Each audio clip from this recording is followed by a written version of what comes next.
في وقت من الاوقات كلنا سمعنا جملة زي ان النت مليان فرص كتير، وديت حقيقة فعلا. النت دوت كنز كبير جدا لناس كتير جدا، لكن مشكلتنا ان احنا مش بنحب نعرف الصورة كاملة. يعني الجانب الحلو ان النت دوت فرصة كبيرة جدا لناس كتير، لكن قبل ما تدخل في اي حاجة لازم تكون عارف عنها كل حاجة، ده طبيعي جدا. فجملة ان النت دوت فرصة كبيرة او مليان فرص هي جملة حقيقية، بس مش بالبساطة ديت. ان فعلا في ناس بتكسب كتير جدا من النت، بس مين بقى اللي بيكسب؟ لان مش كل الناس بتكسب، واللي بيكسبوا دول بيكسبوا ازاي؟ وايه الحاجات اللي بيعملوها عشان يكسبوا؟ دي كلها اسئلة احنا المفروض ان احنا نسألها، وبما انك سألتها دلوقتي فانا في الفيديو دوت هجاوبك عليها. النت دوت عامل زي مدينة كبيرة. المدينة ديت لما تشوفها من بعيد هتشوفها منورة وجميلة، مدينة حلوة، بس دوت كله لما تشوفها من بعيد. لكن لما تدخل جوه المدينة ديت هتلاقي ان فيها شوارع مقفولة كتير قوي، شوارع ضلمة وشوارع فيها نصابين. فالمدينة لما شفتها من بره غير لما شفتها من جوه. النت برضو نفس الحكاية بالظبط. النت لما تشوفه من بره تشوفه طريق سهل، مليان فلوس بتيجي بسهولة، تحس ان الموضوع بسيط قوي اول ما تشوفه من بره. لكن لما تدخل جواه هتلاقي ان النت دوت مليان شوارع مقفولة ومليان نصابين كتير قوي، والموضوع مش بالسهولة اللي شفتها من بره. طيب قبل ما تدخل جوه المدينة او قبل ما تدخل عالم الربح من النت لازم تكون فاهم كويس جدا، وتكون عارف ايه اللي هيقابلك جوه عشان ما تتفاجئش ويتنصب عليك او تتفاجئ وتحبط. وانا النهارده جاي اكون البوصله بتاعتك اللي هتعرفك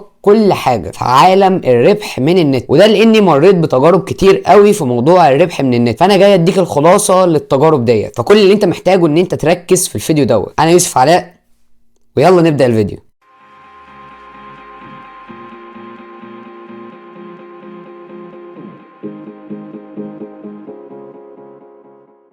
والله قبل ما نبدا الفيديو دوت انا محتاج اقول لك قاعده مهمه جدا، لان القاعده ديت هنبني عليها كل حاجه هقولها لك. القاعده هي يا صديقي ان مفيش حاجه اسمها ربح من الانترنت لوحده. يعني ايه يا جو؟ يعني مفيش حاجه اسمها انا جاي اقول لك النهارده على طريقه الربح من النت، انت هتعمل 1 2 3 هيجي لك فلوس. مفيش الكلام دوت. والله يا صديقي الربح من الانترنت دوت او الشغل من الانترنت ده زيه زي الشغل عادي اوفلاين، الفرق بس ان في نت، لكن كل حاجه زيها زي الشغل العادي بالظبط. فمفيش حاجه في الشغل العادي اسمها ان انت هيجي لك فلوس كده اول ما تعمل حاجه معينه، لا، في تعب في البداية وفي تعب في الشغل نفسه وفي تعب في النهاية. مفيش حاجة بسهولة. فطبيعي في طريقك انك تجيب فلوس انك لازم تتعلم، ولازم طبيعي وانت بتتعلم انك تغلط، وطبيعي بعد ما تغلط انك تصبر على الغلط، وفي الاخر تكمل لحد ما توصل للي انت عايزه. الكلمتين دول كانوا مهمين جدا واهم من الفيديو كله، لان الكلمتين دول لو فهمتهم كويس قوي سواء الفيديو بتاعي او الفيديو بتاع غيري هتستفاد منه، ولو ما فهمتش الكلمتين دول فمفيش اي حاجة هتفيدك. الكلام المهم جدا خلص. تعال بقى اقول لك الكلام اللي انت عايز تسمعه، وهي اهم الطرق للربح من النت، وده اللي انت داخل عشانه الفيديو. انا جاي اقول لك اشهر الطرق، يعني مش كل الطرق، لكن هل في تاني؟ في تاني طبعا، ولو انا جربت حاجات تانية اكيد هتلاقيني عامل لك جزء تاني في المستقبل. فتعال نبدأ بأول طريقة وهي صناعة المحتوى. مين فينا في يوم ما كانش عايز يكون صانع محتوى؟ كلنا بنحب صناعة المحتوى، وكلنا نفسنا نكون يوم من الأيام صناع محتوى.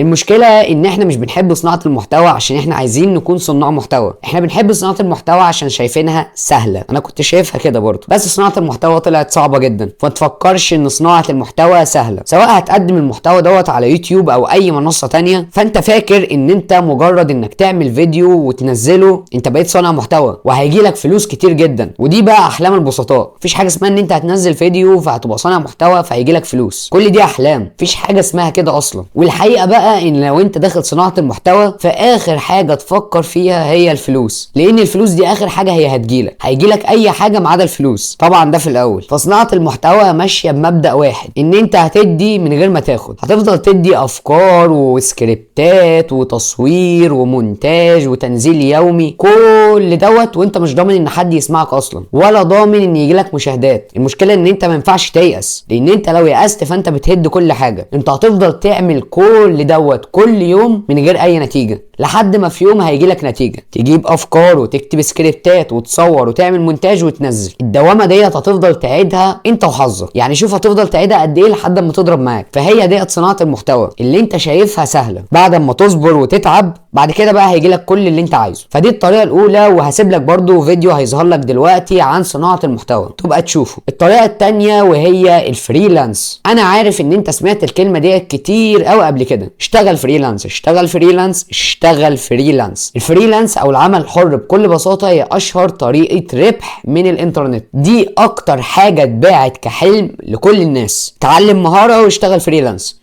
دي اشهر جمله. فالفريلانس هو اكبر حلم لكل الشباب، وانا من اكتر الناس اللي اتوهمت بالحلم دوت. المشكله ان هما ساعتها ما قالوليش ان هي مش مجرد مهاره وخلاص، يعني مش مهاره هتتعلمها سواء جرافيك سواء مونتاج سواء اي حاجه وهتبيعها وخلاص. ما قالولكش ان انت محتاج تسويق، محتاج انك تتعلم التسويق لنفسك كويس جدا، لان من غير التسويق مش هتعرف تجيب عملاء، فمش هتعرف تعمل حاجه. محتاج انك تتعلم مهاره التفاوض، مهاره انك ازاي تكلم العملاء. وما قالولكش برضو ان انت محتاج صبر ونفس طويل، لان انت مش بعد ما تتعلم هتلاقي عميل، انسى. هتتعب لحد ما تجيب اول عميل. في الاول هتشتغل باسعار قليله، لان ببساطه انت عايز تجذب العملاء، لان انت اصلا اول مره تشتغل. ده في ناس كمان بتشتغل اول مره ببلاش عشان بس يجيبوا عملاء ويعملوا بروتوفوليو ليهم. وهنا هتحس ان الموضوع مش امان، ما هو لا الا هيجي لك عميل لا الا مش هيجي لك عميل. فانت اللي مسؤول انك تجيب عميل، وانت اللي مسؤول انك تتعامل مع العميل، وانت اللي مسؤول انك ترضي العميل وتقنعه ان هو ياخد المهاره ديت منك. فانت مع المهاره الاساسيه محتاج تتعلم 100 مهاره. الفريلانس في بدايته صعب جدا، وفي بدايته ممكن ما تلاقيش نتائج ولا عملاء، بس بعد كده لما تبني سمعه وشغلك يبقى قوي هيجي لك عملاء كتير جدا. فهو في البدايه صعب جدا، لكن بعد كده حلو جدا. ولو عايزين اعمل لكم فيديو كامل عن الفريلانس اكتبوا لي في التعليقات. الطريقه الثالثه وهي التجاره الالكترونيه، او المصطلح الشائع الايام ديت وهو الدروب شيبينج. الدروب شيبينج بكل بساطه ان انت واحد معكش منتج. يعني ايه معيش منتج؟ امال اسمها التجاره الالكترونيه ازاي؟ بكل بساطه يا صديقي، انت بتدور على منتج في اي موقع وبتاخد رابط مخصوص ليك انت، والرابط دوت انت بتسوق له على منصات السوشيال ميديا، واي حد هيشتري من الرابط بتاعك بيجي لك عموله. ده الشرح المختصر للدروب شيبينج، ودي اكتر برضو طريقه الناس دخلتها وكانت فاكره انها سهله، وهي فعلا سهله لاي حد شاطر في الماركتينج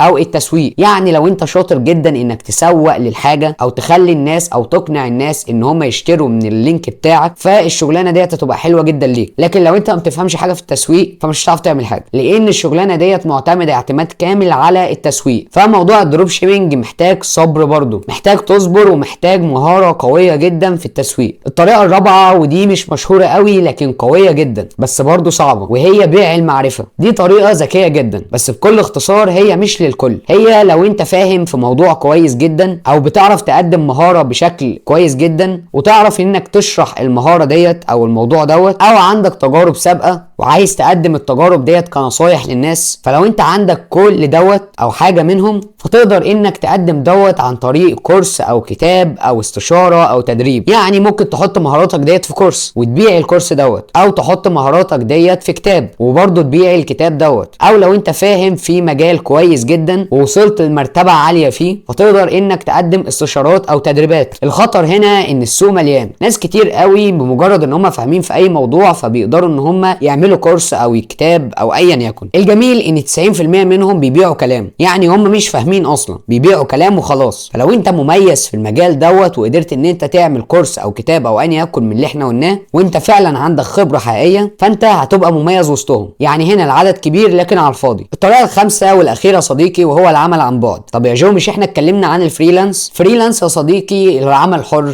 هو ان انت بتقدم مهاره وانت اللي بتجيب العميل، وهنا انت لا تجيب عميل لا ما تجيبش عميل. لكن العمل عن بعد هو اكنك شغال في شركه لكن من البيت، يعني بتشتغل شغلك العادي اللي انت المفروض تعمله في المكتب في البيت. صعوبه الموضوع انك تلاقي الشغل، لان الشغل في حاجه زي كده بيبقى صعب جدا والمنافسه هنا عالميه. فلو عرفت انك تجيب شغل فده هيبقى خيار ممتاز جدا، لان هنا نسبه الامان اعلى بكتير من الفريلانس. فريلانس ممكن ما تلاقيش عميل زي ما قلنا، لكن هنا انت عندك مرتب ثابت. تعالى بقى اقول لك كلام محدش هيقوله لك. كل الطرق ديت حلوه، كل الطرق ديت تنفع، وكل الطرق ديت هتجيب لك فلوس في الاخر، لكن كلهم محتاجين صبر. مفيش حاجه سهله زي ما قلت لك، وانا في اي مجال منهم ما قلتلكش ان هو سهل. كل مجال منهم شرحته لك بكل صراحه وقلت لك الحاجات الصعبه اللي انت هتمر بيها في كل مجال منهم. فلو انت بتمل او ما عندكش صبر او عايز فلوس بسرعه فمش هتنفع في اي مجال منهم، وما تجربش من الاول. الربح من النت يا صديقي مش كذب مناسبة بس مش للكل. زي ما قلنا محتاج صبر ومحتاج مهارة ومحتاج ان انت تتعلم كل شوية، لان العمل في الانترنت متجدد وبسرعة كبيرة، فلازم تواكب كل التطورات، وده عن طريق ان انت تتعلم كل يوم وتطور مهاراتك كل يوم. لو استفدت من الفيديو ده يا صديقي ما تنساش تشترك في القناة وتفعل زر الجرس عشان يصلك كل الفيديوهات الجديدة، وكمان تعمل لايك على الفيديو دوت وتشوف كمان الفيديوهات ديت وهتعجبك. وبس كده يا صديقي، سلام.